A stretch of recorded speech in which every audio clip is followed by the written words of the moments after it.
ನಿಮ್ಮ ಹಳೆಯ ಚಿನ್ನದ ಒಡವೆನ ಅಧಿಕ ಬೆಲೆಗೆ ಮಾರಬೇಕೆ? ಆಟಿಕಾಗೆ ಕಾಲ್ ಮಾಡಿ 8880 ಅಟ್ಟಿಕಾ ಗೋಲ್ಡ್ ಕಂಪನಿ. ಆಮೇಲೆ ಆನ್ಲೈನ್ ಅಲ್ಲಿ ಸ್ಟೂಡೆಂಟ್ಸ್ ಕಂಪ್ಯೂಟರ್ ಎಷ್ಟು ಜಾಣರಿದ್ದಾರೆ ಅಂದ್ರೆ ಅವರು ಬೇಗ ಅರ್ಜೆಂಟ್ ಅಲ್ಲಿ ಥಿಂಗ್ಸ್ ನ ಚೇಂಜ್ ಮಾಡ್ತಾ ಇರ್ತಾರೆ. ಪೇರೆಂಟ್ಸ್ ಬಂದು ಕೂತ್ಕೊಂಡ್ರು ಈ ಹುಡುಗ ನಿಜವಾಗ್ಲೂ ಪಾಠ ಕೇಳ್ತಿದಾನ ಬೇರೆ ಏನು ಮಾಡ್ತಿದಾನ ಕೂಡ ಗೊತ್ತಾಗಲ್ಲ. ಸೊ ಮಾನಿಟರಿಂಗ್ ತುಂಬಾ ಇಂಪಾರ್ಟೆಂಟ್. ಆಮೇಲೆ ಆಫ್ಲೈನ್ ಈಸ್ ದ ಬೆಸ್ಟ್. ನಾವೆಲ್ಲರೂ ಅದೇ ಅನ್ಕೊಂತಿದೀವಿ. ಬಾಬು ಸರ್, ನೀವೀಗ ಪೇರೆಂಟ್ಸ್ಗೆ ಅಂತ ಬಂದಾಗ ಏನು ಸಜೆಷನ್ ಕೊಡೋದಕ್ಕೆ ಇಷ್ಟಪಡ್ತೀರಾ? ಈಗ ಹೇಳ್ತಾ ಇದ್ರು ಸರ್, ಆನ್ಲೈನ್ ಆಗಲಿ ಆಫ್ಲೈನ್ ಆಗಲಿ ಮಕ್ಳು ಹೇಗೆ ಓದ್ತಾರೆ, ಅವ್ರಿಗೆ ಮಾನಿಟರ್ ಮಾಡುವಂಥ ಪೇರೆಂಟ್ಸ್ ಹೆಂಗಿರ್ತಾರೆ ಅದು ಇಂಪಾರ್ಟೆಂಟ್ ಅಂತ. ಹಾಗಾಗಿ ಪೋಷಕರಿಗೆ ನಿಮ್ಮ ಮಕ್ಕಳು ಮೆಡಿಕಲ್ ಎಂಟ್ರೆನ್ಸ್ ಎಕ್ಸಾಮ್ ಕ್ಲಿಯರ್ ಮಾಡಬೇಕಾದ್ರೆ ಮೊದಲು ಪ್ರೆಷರ್ ಹಾಕೋದನ್ನು ನಿಲ್ಲಿಸಿ. ಫಸ್ಟ್ ವೆರಿ ಫೋರ್ಮೋಸ್ಟ್ ಥಿಂಗ್, ದಯವಿಟ್ಟು ಮಕ್ಳಿಗೆ ಪ್ರೆಷರ್ ಹಾಕ್ಬಿಡಿ. ಎರಡನೇದು comparison.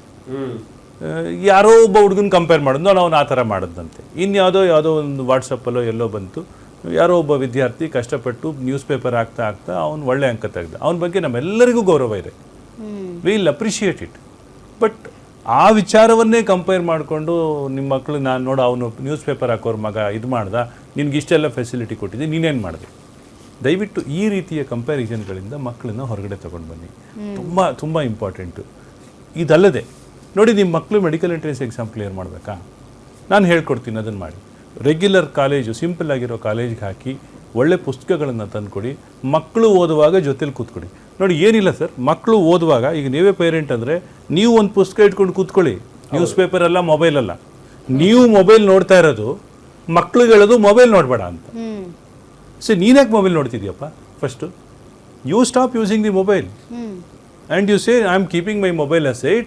I'm not using mobile, I'm not watching TV, I'm not watching news, and I'm sitting with you. ಇವಾಗ ಒಬ್ಬ BSc ಓದಂಥ ಪೇರೆಂಟು MSc ಎಕ್ಸಾಮ್ ತೊಗೊಳ್ಳಿ. ಯಾವ ವಯಸ್ಸಲ್ಲಾದ್ರೂ ಎಕ್ಸಾಮ್ ತೊಗೋಬೋದು. MSc ಎಕ್ಸಾಮ್ ತೊಗೊಂಡು ಮಗು ಪಕ್ಕ ಕೂತ್ಕೊಳ್ಳಿ. ಯಾರ್ಯಾರಿಗೋಸ್ಕರ ಎಷ್ಟೆಷ್ಟೋ ಸಮಯವನ್ನು ಸ್ಪೆಂಡ್ ಮಾಡೋಂಥ ಪೇರೆಂಟು ಮಕ್ಕಳಿಗೋಸ್ಕರ ಸಮಯನೇ ಸ್ಪೆಂಡ್ ಮಾಡಲ್ಲ. ಈ ಏರಿಯಾದಲ್ಲಿರೋ ಬೆಸ್ಟು ಅಥವಾ ಈ ಊರಲ್ಲಿರೋ ಬೆಸ್ಟ್ ಕೋಚಿಂಗಿಗೆ ಅಥವಾ ಈ ರಾಜ್ಯದಲ್ಲಿರೋ ಬೆಸ್ಟ್ ಕಾಲೇಜಿಗೆ ಹಾಕ್ತೀನಿ ಅಂತ ಹೇಳ್ತಾರೆ ಹೊರತು ಅದ್ರ ಬದಲು let them sit with kids, let them spend some time with the kids. And ಇನ್ನೊಂದು ಬಹಳ ಮುಖ್ಯವಾದ ವಿಚಾರ ಹೇಳಲೇಬೇಕು, ಎಷ್ಟು ಗಂಟೆಗಳು ಓದಬೇಕು, ಎಷ್ಟು ಗಂಟೆ ನಿದ್ದೆ ಮಾಡಬೇಕು. ಈಗ ನನಗೆ ಸ್ಟೂಡೆಂಟ್ಸ್ ಕೇಳ್ತಾರೆ ಟೈಮ್ ಟೇಬಲ್ ಹಾಕ್ಕೊಂಡು ಓದ್ಬೋದಾ ಅಂತ. Super idea. ಏನು ಪ್ರಾಬ್ಲಮ್ಮು ಟೈಮ್ ಟೇಬಲ್? ಈಗ ನೋಡಿ, 6 ರಿಂದ 8 ಗಂಟೆವರೆಗೂ ನಾನು ಓದ್ತೀನಿ ಅಂತ ಟೈಮ್ ಟೇಬಲ್ ಹಾಕ್ಕೊಳ್ತಾರೆ. ಬಟ್ ಅವ್ರು ಓದಲ್ಲ. 8 ಗಂಟೆ ಯಾವಾಗ ಆಗುತ್ತೆ ಅಷ್ಟು ವೇಟ್ ಮಾಡ್ತಾ ಇರ್ತಾರೆ. ಸೊ ಹಂಗಾಗಿ what I always suggest is any time is A study time. whenever you feel like, whenever you get time, keep studying. ಯಾರಿಂದ ಕಾಲೇಜ್, ಬಸ್ ಆಗಲಿ, ಇನ್ನೊಂದು ಕಡೆ ಆಗಲಿ, ಫೀಲ್ಡಲ್ಲಾಗಲಿ. ಈಗ ಅವ್ರು ಸರ್ ಹೇಳಿದ್ರು ಸ್ಪೋರ್ಟ್ಸ್ಗೆ ಹೋಗ್ತಾರೆ, ಅಲ್ಲೂ ಓದ್ಬೋದು. There is nothing like that. ಮೊಬೈಲಲ್ಲೂ ಕಂಟೆಂಟ್ ಇರ್ತದೆ, ನೋಟ್ಸ್ ಇರ್ತದೆ. They can study any time. So any time is a study time. Sir, ಕೊನೆಯದಾಗಿ ಚಿಕ್ಕದಾಗಿ ಮುಜಾಮಿಲ್ ಸರ್ಗೆ ಇಂಟಿಗ್ರೇಟೆಡ್ ಪ್ರೋಗ್ರಾಮ್ಸ್ ಅಂದರೆ ಏನು? ಇಂಟಿಗ್ರೇಟೆಡ್ ಕೋಚಿಂಗ್ ಅಲ್ಲಿ ಆ್ಯಕ್ಚುಲಿ ಏನಾಗುತ್ತೆ ಅಂದರೆ, ಇಂಟಿಗ್ರೇಟೆಡ್ ಕೋಚಿಂಗ್ ಇನ್ಸ್ಟಿಟ್ಯೂಟ್ಸಲ್ಲಿ ಆಬ್ವಿಯಸ್ಲಿ ಅವರು ಬೋರ್ಡ್ದು ಹೇಳ್ಕೊಡ್ಲೇಬೇಕು. ಜೊತೆಲಿ ಅವ್ರದ್ದು ಇಂಟಿಗ್ರೇಟೆಡ್ಗೋಸ್ಕರ ಒಂದು ಸ್ಪೆಸಿಫಿಕ್ ವಾಲ್ಯೂಮ್ಸ್ ಇರುತ್ತೆ, ಅದನ್ನು ಹೇಳ್ಕೊಡ್ತಾರೆ. ಸೊ ಇಲ್ಲಿ ಪ್ರಾಬ್ಲಮ್ ಏನಾಗುತ್ತೆ ಅಂದರೆ, ಬೇರೆ ಇನ್ಸ್ಟಿಟ್ಯೂಟ್ಸ್ ಕಂಪೇರ್ ಮಾಡಿದ್ರೆ, ಬೇರೆ ಸ್ಕೂಲ್ ಕಾಲೇಜಸ್ ಕಂಪೇರ್ ಮಾಡಿದ್ರೆ ಇವರು ಸ್ವಲ್ಪ ಜಾಸ್ತಿ ಓದ್ತಾರೆ. But is it beneficial? Maybe not. It depends on the students. Because generally integrated ಕೋಚಿಂಗಲ್ಲಿ ಏನು ಮಾಡ್ತಾರೆ ಅಂದರೆ, ಈಗ ಫಾರ್ ಎಕ್ಸಾಂಪಲ್ 8 ಪೀರಿಯಡ್ಸ್ ಇರುತ್ತೆ ಅಂದ್ಕೊಳ್ಳಿ, 40 ಮಿನಿಟ್ಸ್ ಒಂದೊಂದು ಕ್ಲಾಸ್ ಇರುತ್ತೆ. ಕಂಟಿನ್ಯೂಸ್ ಆಗಿ ಕ್ಲಾಸಸ್ ಇರುತ್ತೆ, ಒಂದು ಕಡೆನೂ ಗ್ಯಾಪ್ ಇರಲ್ಲ. ಒಂದು ಮ್ಯಾಥ್ಸ್ ಕ್ಲಾಸ್ ಆಯಿತು, ನೆಕ್ಸ್ಟು ಕೆಮಿಸ್ಟ್ರಿ ಬಂದುಬಿಡ್ತು, ನೆಕ್ಸ್ಟ್ ಫಿಸಿಕ್ಸ್ ಬಂದುಬಿಡ್ತು, ನೆಕ್ಸ್ಟ್ ಲ್ಯಾಂಗ್ವೇಜ್ ಆಯಿತು, ಗ್ಯಾಪೇ ಕೊಡೋಲ್ಲ ಅಲ್ಲಿ.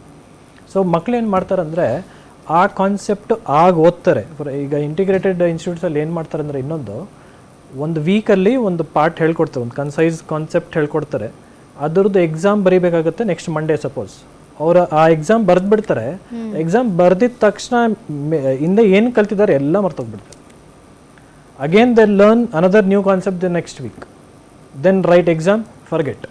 Learn, write exam, forget. This is the pattern in the integrated coaching. And also sir ಹೇಳ್ದಂಗೆ ಆಗಲೇ ನೀವು ಬೇಕಾದ್ರೆ ಚೆಕ್ ಮಾಡಬಹುದು, ಇಂಟಿಗ್ರೇಟೆಡ್ ಕೋಚಿಂಗ್ ಇನ್ಸ್ಟಿಟ್ಯೂಟ್ಸಲ್ಲಿ ಒಂದೊಂದು ಕ್ಲಾಸಲ್ಲೂ ಮಿನಿಮಮ್ ಅಂದರೆ ಒಂದು 50, 60, 70, 80 ಸ್ಟೂಡೆಂಟ್ಸ್ವರೆಗೂ ಕೂತಿರ್ತಾರೆ. Okay, so focusing for the teacher to focus on each and every student, individual students, obviously difficult. ಸ್ಟೂಡೆಂಟ್ಸ್ಗೂ ಟೀಚರ್ ಏನು ಹೇಳ್ತಿದ್ದಾರೆ ಅಂತ ಕೇಳಿಸ್ಕೊಳ್ಳೋದು ಕಷ್ಟ ಆಗುತ್ತೆ. ಮತ್ತು ಅವರು ಕಾನ್ಸೆಪ್ಟ್ ಹೇಳ್ಕೊಡೋದು ತುಂಬ ಹೈ ಲೆವೆಲಲ್ಲಿ ಇರುತ್ತೆ. ಬೇಸಿಕ್ಸೇ ಹೇಳ್ಕೊಡಲ್ಲ, ಹೈ ಲೆವೆಲ್ ಹೊಟ್ಟೋಗ್ಬಿಟ್ಟಿರ್ತಾರೆ. ಈಗ ಫಾರ್ ಎಕ್ಸಾಂಪಲ್ ಈಗ ಸೊಲ್ಯೂಷನ್ಸ್ ಅಂತ ಒಂದು ಚಾಪ್ಟರ್ ಇರುತ್ತೆ, ಅದರಲ್ಲಿ ಸೊಲ್ಯೂಷನ್ ಅಂತ ಏನಂತ ಗೊತ್ತೇ ಇರಲ್ಲ ಮಕ್ಕಳಿಗೆ, ಅವರಿಗೆ ಐಡಿಯಲ್ ನಾನ್ ಐಡಿಯಲ್ ಸೊಲ್ಯೂಷನ್ ಅಂದರೆ ಏನಂತ ಹೇಳಿ ಅವರು ಮೆಮರೈಸ್ ಮಾಡಬೇಕಾಗುತ್ತೆ, ಎಕ್ಸಾಮ್ ಬರೀಬೇಕಾಗುತ್ತೆ. ಸೊ ಕಾನ್ಸೆಪ್ಟ್ ಡೆಪ್ತ್ ಗೊತ್ತಿರಲ್ಲ, ಬೇಸಿಕ್ಸ್ ಗೊತ್ತಿರಲ್ಲ, ಡೈರೆಕ್ಟಾಗಿ ಅವರು ಹೈ ಲೆವೆಲ್ ಕೋಚಿಂಗ್ಗೆ ಹೋಗಿ ಎಕ್ಸಾಮ್ ಬರೆಯೋದು ಓದೋದು ಮಾಡ್ತಾರೆ. This is one negative part of this integrated coaching. Want to add one point. Okay. ಈ ಇಂಟಿಗ್ರೇಟೆಡ್ ಪ್ರೋಗ್ರಾಮಲ್ಲಿ ಏನು ಮಾಡ್ತಾರೆ, ಮೈಕ್ರೋ ಸ್ಕೆಡ್ಯೂಲ್ ಅಂತ ಮಾಡ್ತಾರೆ.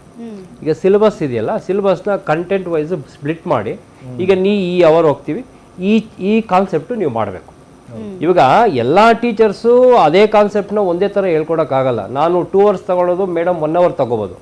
ಬಟ್ ಇಲ್ಲಿ ಏನಾಗ್ತದೆ, ಈ ಅವರ್ ನೀವು ಇದು ಮಾಡಿದ್ದೀರಾ, ಆ ಅಕೌಂಟಬಿಲಿಟಿ ಬರ್ತದೆ. ಅವಾಗ ನಾನೇನು ಮಾಡ್ತೀನಿ, if I take 2 hours to complete, so ಇದು ಮುಗಿಸ್ಲೇಬೇಕು ಅಂತೇಳಿ 1 hour ಮುಗಿಸ್ಬಿಡ್ತೀನಿ. ಅದು ಮಕ್ಳಿಗೆ ರೀಚ್ ಆಗಿದೆಯಾ ಇಲ್ಲ ನಮ್ಗೆ ಗೊತ್ತಿಲ್ಲ. ಇದು ಇನ್ನೊಂದಂದ್ರೆ ಈ ಕಾನ್ಸೆಪ್ಟ್ ಮೈಕ್ರೋ ಶೆಡ್ಯೂಲ್ ಮಾಡಿದಾಗ ನನಗೆ ಇವ್ರ ನೆಕ್ಸ್ಟ್ ಚಾಪ್ಟರ್ ನಂಗೆ ಬಂದಿದೆ ಅನ್ಕೊಳ್ಳಿ, ಇವ್ರು ರಜಾ ಹಾಕಿದಾರೆ ಅಂದ್ರೆ ನಾನು ಹೋಗ್ಬಿಟ್ಟು ನೆಕ್ಸ್ಟ್ ಚಾಪ್ಟರ್ ಮಾಡ್ಬಿಟ್ಟಿರ್ತೀನಿ ಮುಂಚೆನೆ, ಅವ್ರಿಗೆ ಆ ಬೇಸಿಕ್ಸ್ ಹಾಗಾಗಿ ಮಕ್ಕಳಿಗೆ ಶೆಡ್ಯೂಲ್ ಮಾಡೋದ್ರಿಂದ ಇದು ಡಿಸ್ಅಡ್ವಾಂಟೇಜ್ ಆಗ್ತಿದೆ, ಬೇಸಿಕ್ಸ್ ಮಿಸ್ ಆಗ್ತಾ ಇದೆ ಎಲ್ಲೋ.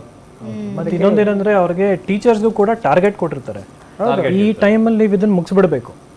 ಮಕ್ಳಿಗೆ ಅರ್ಥ ಆಗ್ತಿದ್ಯಾ ಇಲ್ವಾ, it doesn't matter, you have to do your job, that's it. At last what they'll say, we are doing our work, your student is not study.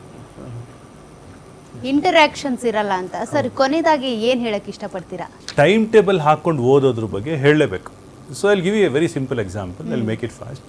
ಯಾರೋ ಒಬ್ಬ ವಿದ್ಯಾರ್ಥಿ ಬರ್ತಾನೆ, ಅವನೊಂದು ಟೈಮ್ ಟೇಬಲ್ ಹಾಕೋದು. ಏನಂತ, ಸಾಯಂಕಾಲ ನಾನು 6 ಗಂಟೆಗೆ ಮನೆಗೆ ಬರ್ತೀನಿ, 6 ರಿಂದ 7 ನಾನು ಬಯಾಲಜಿ ಓದ್ತೀನಿ, 7 ರಿಂದ 7:15 ನಾನು ಕಾಫಿ ಕುಡಿತೀನಿ, 7:15 8:15 ನಾನು ಫಿಸಿಕ್ಸ್ ಓದ್ತೀನಿ, ತಿರ್ಗಿ 8:15 8:15 ಊಟ ಮಾಡ್ತೀನಿ, 8:15 ನಾನು ಮ್ಯಾಥಮೆಟಿಕ್ಸ್ ಓದ್ತೀನಿ, ಆಮೇಲೆ ನಾನು 10:10ವರೆಯಿಂದ ನಾನು ರೆಕಾರ್ಡ್ ಬರಿತೀನಿ, ಬೆಳಿಗ್ಗೆ ತಿರ್ಗಿ 6 ಗಂಟೆಗೆ ಎದ್ದು ತಿರ್ಗಿ ರೆಕಾರ್ಡ್ ಬರಿತೀನಿ, ತಿರ್ಗಿ ಇನ್ನೊಂದು ಹಾಕೋತೀನಿ, ಆಮೇಲೆ ಇಂಗ್ಲೀಷ್ ಓದ್ತೀನಿ.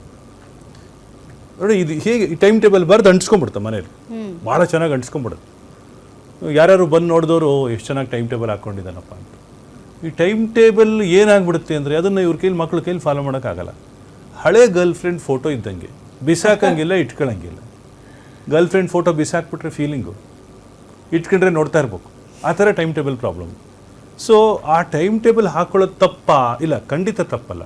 ಆದರೆ ತಪ್ಪಾಗಿ ಟೈಮ್ ಟೇಬಲ್ ಹಾಕೊಳ್ಳೋದು ತಪ್ಪು. ಫಸ್ಟು ನಿಮ್ಮ ಕೆಪಾಸಿಟಿ ತಿಳ್ಕೊಳ್ಳಿ, ನಿಮ್ಮ ಎಷ್ಟು ಗಂಟೆಗಳ ಕಾಲ ನೀವು ಓದೋಕ್ಕಾಗತ್ತೆ ಅನ್ನೋದನ್ನು ನೋಡ್ಕೊಳ್ಳಿ.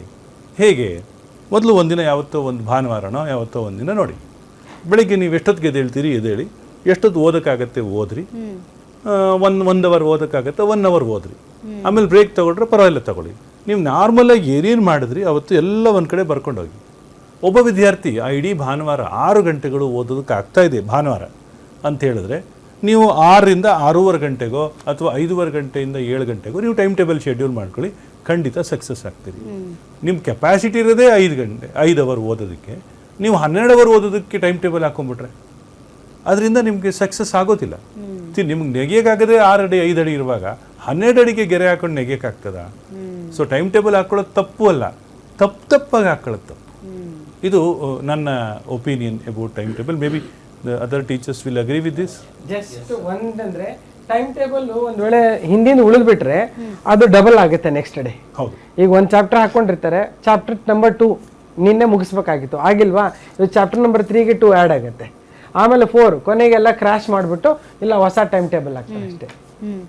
Okay sir. And Hemalatha madam, Muzammil sir ಇರ್ಬೋದು, ಶುಭಕರ್ ಸರ್ ಇರ್ಬೋದು, ಹೇಮಲತಾ ಮೇಡಮ್, ಬಾಬು ಸರ್, ಎಲ್ಲರೂ ಕೂಡ ಈ ನೀಟ್ ಕ್ರ್ಯಾಕ್ ಮಾಡಬೇಕು ಅಂತಂದರೆ ಯಾವ ರೀತಿಯಾಗಿ ತಯಾರಿ ಮಾಡ್ಕೊಳ್ಬೇಕಾಗುತ್ತೆ, ಅದ್ರ ಜೊತೆಗೆ ಪೇರೆಂಟ್ಸ್ ಯಾವ ರೀತಿಯಾಗಿ ಸ್ಟೂಡೆಂಟ್ಸ್ ಜೊತೆಗೆ ಕೂತ್ಕೊಂಡು ಮಾನಿಟರ್ ಮಾಡಬೇಕು, ಅದೆಲ್ಲದ್ರ ಬಗ್ಗೆನೂ ಕೂಡ ಸಂಪೂರ್ಣ ಮಾಹಿತಿನ ತಿಳಿಸ್ಕೊಟ್ರಿ. ಇವತ್ತಿನ ಈ ನೀಟ್ 2027 ಒಂದು ದಾರಿ ದೀಪ ಅಥವಾ ದೀವಿಗೆ ಈ ವಿಶೇಷ ಕಾರ್ಯಕ್ರಮದಲ್ಲಿ ನಿಜಕ್ಕೂ ಕೂಡ ನಿಮಗೆ ಮಾಹಿತಿ ಸಿಕ್ಕಿರುತ್ತೆ, ಜನರಿಗೆ ಉಪಯೋಗ ಆಗಿರುತ್ತೆ ಅಂತ ಹೇಳ್ತಾ ಇವತ್ತಿನ ಕಾರ್ಯಕ್ರಮವನ್ನು ಮುಗಿಸ್ತಾ ಇದ್ದೀವಿ. ನೋಡ್ತಾ ಇರಿ ಗ್ಯಾರಂಟಿ ನ್ಯೂಸ್, ಸುದ್ದಿ ಖಚಿತ, ನ್ಯಾಯ ನಿಶ್ಚಿತ.